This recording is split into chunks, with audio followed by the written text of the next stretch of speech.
diferença da igreja evangélica e da católica. Os católicos, eles acreditam, além da Bíblia, eles acreditam na tradição. Tá. E que o Papa, quando ele está ex-cátedra, ou seja, quando ele está sentado na cadeira de Pedro, ele é inerrante. Ele não erra. Ele não erra. Mas eles acabaram de assumir que os papas erraram antigamente. Então hoje a própria Igreja Católica está repensando isso. Mas durante séculos era assim. Já a Bíblia não. Lutero, a primeira coisa que ele falou é só a fé, só a palavra.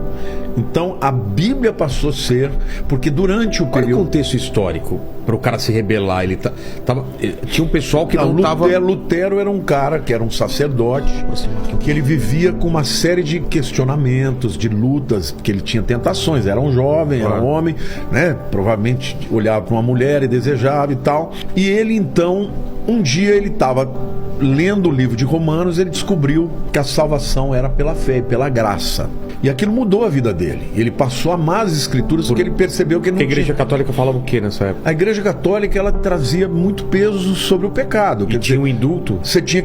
Então, as chamadas indulgências eram perdão vendido. Exato. Durante o período que Lutero estava vivo, naquela época o Papa estava tendo guerras no norte da Europa e ele estava no meio da construção da Catedral de São Pedro, né, que é aquela coisa... Vaticano. Absurda, de bonita e enorme. E enorme e caríssimo, né?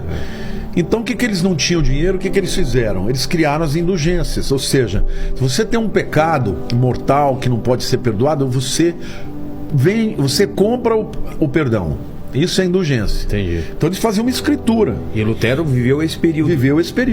E estava revoltado com essas coisas. E aí ele começou a ver isso, ele viu que aquilo era errado. Claro. E além de vender perdão para os vivos, eles começaram a vender perdão para os mortos.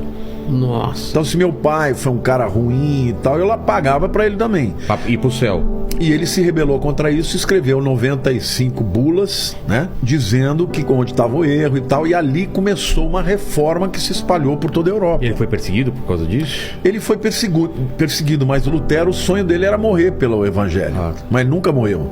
Porque 100 anos antes tinha um homem, chamava o Ganso, o apelido dele, ele foi queimado em Florença, na praça, e ele disse assim: podem matar o ganso, mas daqui a 100 anos vai nascer um cisne e vocês não vão conseguir matar.